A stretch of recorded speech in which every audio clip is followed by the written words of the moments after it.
Estamos en la historia es nuestra y la historia es nuestra, es la historia íntima la nuestra y también es aquella historia que se cruza con las grandes historias. El periodista argentino Martín Sivak cuenta su propia historia en un aspecto sumamente doloroso. Es la muerte de su padre, quien se suicida tras despedirse de los trabajadores del pueblo obrero al que quería representar el Partido Comunista, donde había militado parte de su vida. Banquero marxista, una contradicción extraña, que toma su vida en 1990, dejando una gran interrogación para Martín. Martín Sivak es periodista y es el autor de El Salto de Papá, una de las novelas argentinas más leídas, más comentadas durante el 2017. Es autor también de libros como Jefazo, que es la biografía de Evo Morales. Ha escrito también la biografía de Hugo Banzer y Mariano Grondona. Martín Sivak está aquí en los estudios de Cooperativa. Bienvenido, Martín. Bueno, muchísimas gracias por esta invitación y para mí es un gusto estar por primera vez en los estudios de Cooperativa.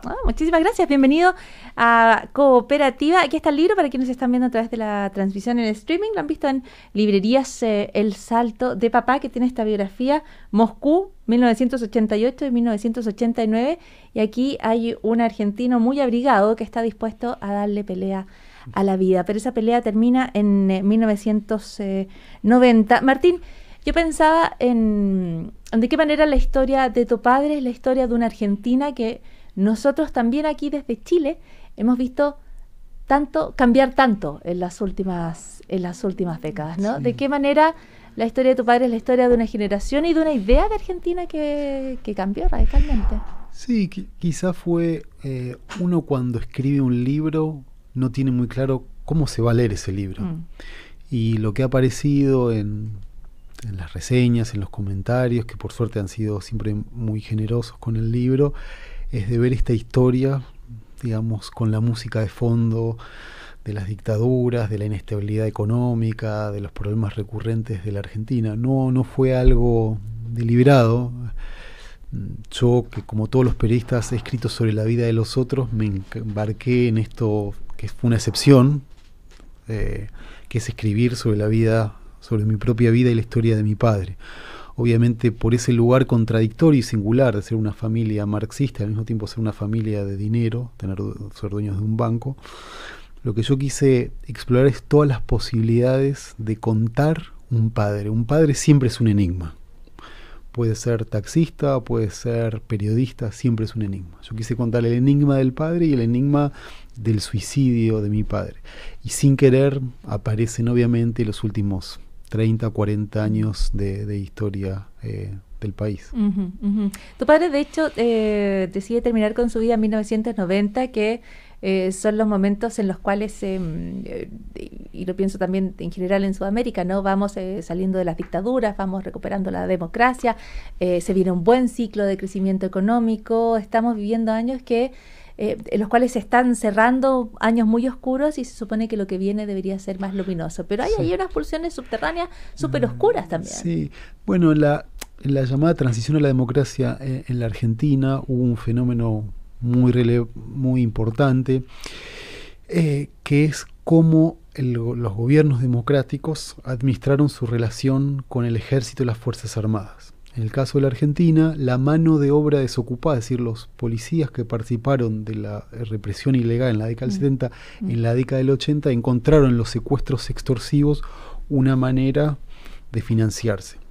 Mi tío, el hermano de mi padre, fue secuestrado, la familia pagó un rescate y fue asesinado, pero el cuerpo tardó 2 años y medio en aparecer. Durante esos 2 años y medio nació el caso Sivak. A mí, digamos, hasta los 20 años, cada vez que decía algo, me decían algo que ver con Osvaldo, que era mi tío. Entonces, parte del libro tiene que ver, y el libro está dedicado a mi tío, alguien que yo quise mucho, y que es uno de esos casos emblemáticos de cómo las fuerzas de seguridad se reciclaron durante los años democráticos. Después, mi padre, que no tenía gran habilidad para los negocios, después de la aparición del cuerpo de su hermano, queda a cargo de una empresa tambaleante y mi padre la termina de destruir, en un contexto, acuérdate, en Argentina hubo hiperinflación en el año 89, un momento de gran zozobra económica. el Banco Central, no sé acá si en Chile existe la figura del Banco Central, Sí, claro. decreta la quiebra del banco, y ese día mi padre se quita la vida. Había una cuestión de honor en ese gesto, creo que hay una cuestión de honor porque mi padre había sido preso político en la década del 70, y para él volver eventualmente a la cárcel por un delito económico le resultaba insoportable, porque como dije antes, mi padre hizo negocios pésimos, delirantes, que son motivo más de algo para mí de comicidad que de tragedia en el libro, pero mi padre no se quedó con dinero de los ahorristas, ni tenía dinero en Suiza, ni nada. Entonces ser visto como un banquero inescrupuloso fue lo que le resultó total y absolutamente insoportable. O sea, era una cuestión, era una crisis de identidad, era algo que rompía lo que él pensaba sobre sí mismo.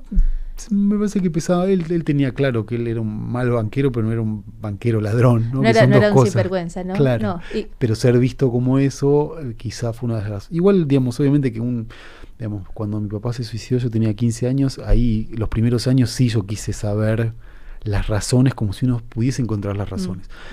Pero uno cuando pasan los años, empecé a escribir este libro a los 35, 36 años, y obviamente que lo escribí con esa distancia. Entonces la distancia lo que te permite ver es que es imposible tener una respuesta a esa gran pregunta, porque mi padre, incluso si hubiese dejado cartas que mi padre no dejó, tampoco iba a estar ahí la respuesta a esa pregunta.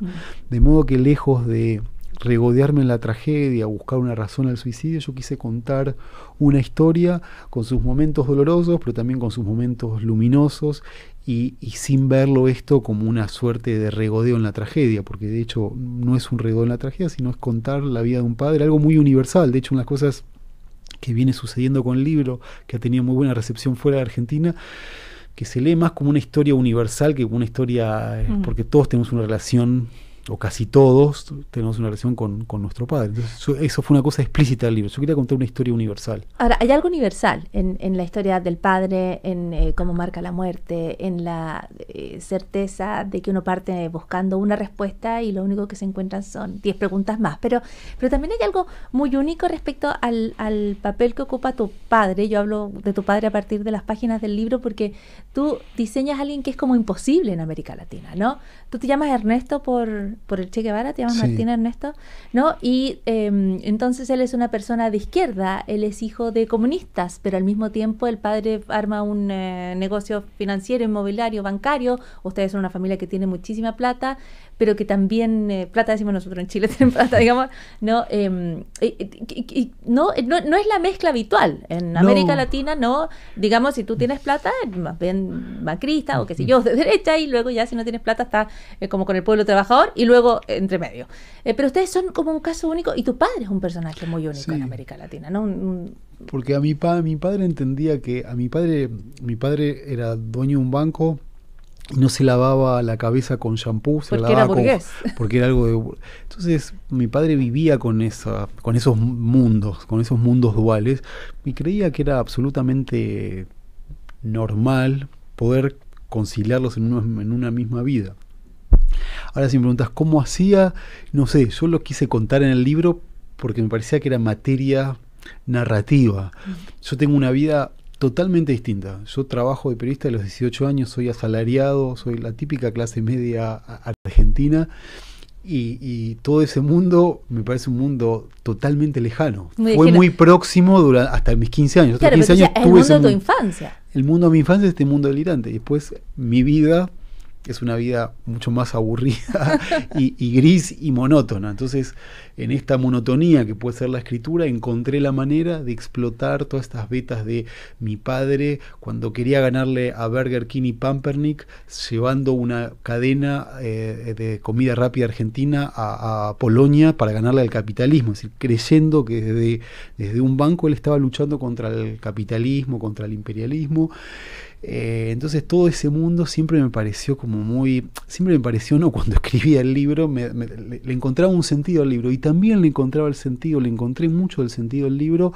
Es que yo la primera parte, yo hice mi doctorado en los Estados Unidos, entonces toda la primera parte del libro yo la iba escribiendo estando en los Estados Unidos, en base a mis propios recuerdos. Y cuando volví a vivir en la Argentina, entrevisté al peluquero, al psicoanalista, a sus amigos banqueros, a sus amigos guerrilleros, a los presidentes generales que frecuentaban la casa, y y el afecto con el que hablaban de mi padre me resultó absolutamente conmovedor, al punto tal que no recuerdo a nadie que no haya llorado hablando de mi papá, porque mi papá era un hombre muy generoso y había quedado en la memoria de estos amigos y conocidos como alguien muy generoso. Eso también me ayudó a escribir el libro, porque yo me di cuenta que necesitaba la voz de los otros, mi memoria no alcanzaba, y al mismo tiempo cuando uno escribe sobre algo tan difícil de escribir y cuando ve el amor de los otros sobre su objeto de estudio, algo que no pasa siempre, fue una manera de seguir, porque muchas veces este libro me resultaba muy difícil escribir, el más difícil de todos de los que escribí. Entonces,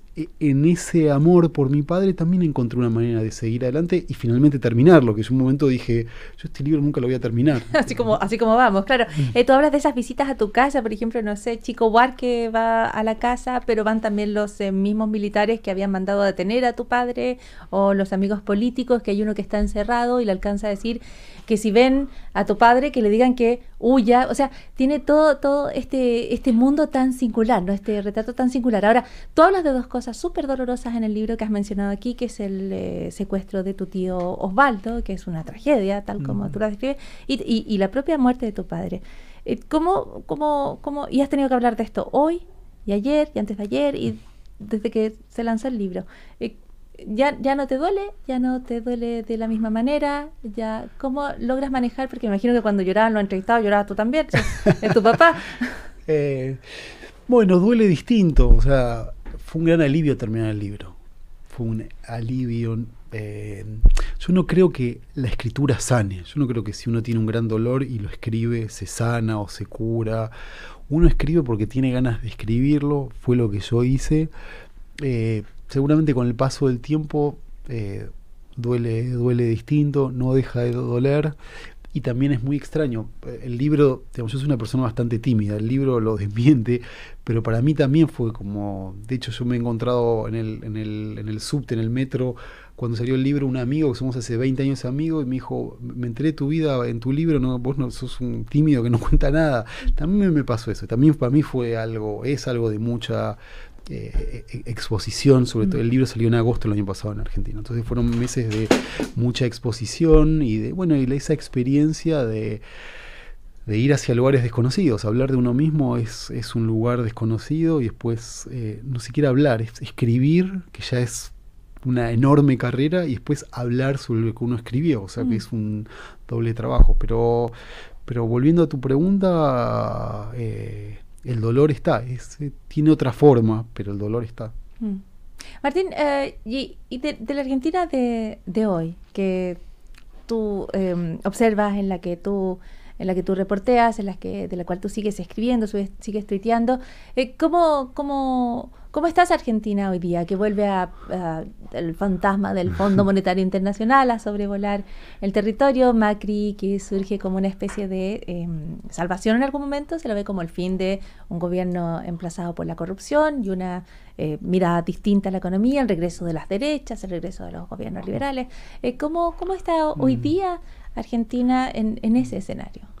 Bueno, la Argentina es un país que se aferra a ciertos microclimas y a ciertos temas muy de corto plazo. Hace una semana el país está en un estado de histeria por la corrida del dólar. El dólar estaba a 21, hoy creo que cerró en 25. Es decir, el tono de la conversación pública hoy está, digamos, baila el minué de la corrida bancaria. Ya. Lo que tenemos como novedad, que tiene un enorme peso político, es el regreso al Fondo Monetario Internacional. Entonces, lo que en otros países puede sonar como cierta retórica izquierdista o de otro tiempo, la experiencia concreta del país es que a la Argentina le fue muy, pero muy mal, porque la crisis del 2001, ¿te acordás? 5 presidentes en una semana, devaluación del peso, toda la política económica del gobierno que llevó al país a ese 2001 estuvo signado por las sugerencias y recomendaciones del Fondo Monetario Internacional. Por eso que ese peso simbólico es tan, pero tan presente. Ahora, si uno ve un poco más el cuadro general y más allá de la dicotomía entre kirchnerismo y macrismo, yo soy de los tantos que en los momentos de polarización intentó buscar de contar balanceadamente ese conflicto. Ahora, los problemas estructurales de fondo que tiene el país, muchos de los cuales el kirchnerismo contribuyó a profundizarlo, han empeorado durante los años de Macri. Y es algo también bastante interesante para pensar cómo se subestimó a Macri. A Macri se lo veía como un hombre que no entendía nada de política, ¿sí? Pero que por haber sido empresario, un empresario muy asociado al Estado, como la mayoría del empresariado argentino, iba a poder reordenar la economía. Lo que ha sucedido es exactamente lo contrario. Hemos visto un Macri muy habilidoso en materia política, es decir, mantener a la oposición dividida es mérito de Macri y la propia oposición, pero con enormes problemas para el manejo de la economía y con alguna falta de sensibilidad muy pronunciada. El mejor ejemplo es el aumento de las tarifas, que es uno de los temas de fondo que se dijo.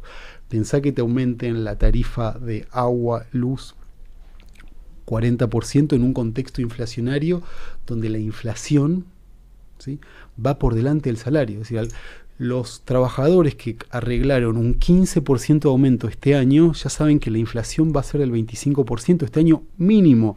Esto quiere decir que uno perdió, si su gremio no negocia bien, uno habrá perdido el 10% de su salario. O sea, te quita lo que no tienes, digamos, en la actual dinámica inflacionaria. Exacto. Argentina. Entonces, un país hiperdependiente del dólar, con problemas estructurales muy pronunciados, y, digamos, Macri financiaba su política económica con endeudamiento. Ahora parece que ese acceso va a ser más complicado y tiene que ir al FMI. De pronto que lo que hace 6 meses parecía una reelección, digamos, casi segura de Macri, me parece que en Argentina siempre hay que ser muy cauto en materia de pronóstico, sobre todo cuando la economía está muy frágil. En el caso del kirchnerismo era en una primera época más fácil vislumbrar la reelección porque Argentina crecía el 10%. Cuando no hay crecimiento económico, entonces yo creo que, digamos, sin ser apocalíptico, la Argentina, que siempre se mira mucho con Brasil y siempre se veía a la Argentina como más sólido desde el punto de vista político, lo que va a suceder ahora es, hubo muchos argentinos que tenían grandes expectativas con Macri, y Macri está licuando esas expectativas en un tiempo muy corto de tiempo. El tema es que no se ve qué viene después. Lo cual es siempre muy preocupante en el horizonte de los países y de las personas. Martín Sivak, muchísimas gracias por haber estado hoy en Cooperativa. Muchas gracias a vos. Muy buenas tardes. Martín Sivak es el autor de El salto de papá. Nos vamos a la pausa, aquí La historia es nuestra. Volvemos con más.